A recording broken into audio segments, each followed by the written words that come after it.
way people are using water is changing. So I think there's going to be a definite change.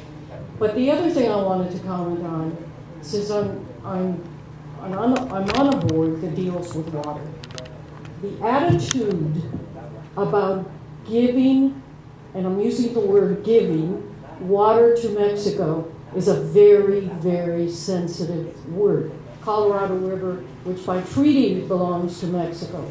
But that's not what I'm hearing with my colleagues. So I think that while you spoke about having links and that California and Baja California are very much linked, and absolutely we are.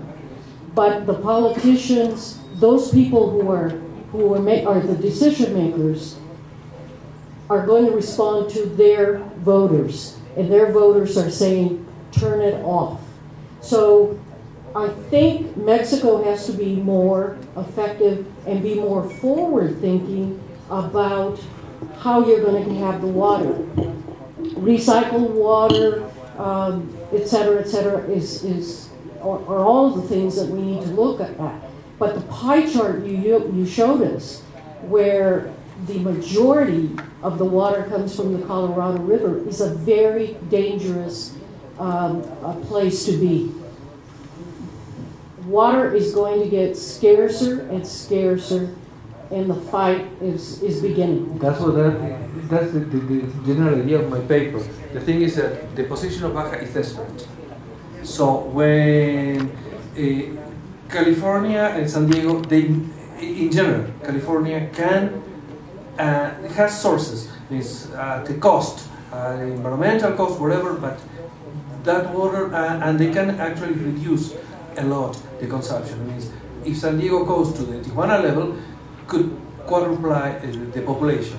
However, Baja is in a desperate situation.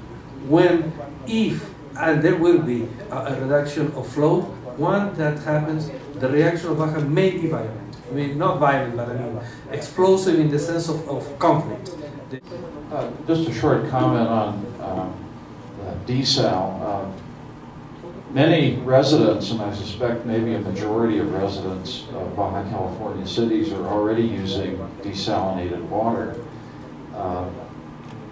People don't have trust in municipal produced and delivered water through pipes, so instead they purchase drinking water at local desalination plants at a very, very high cost relative to their income.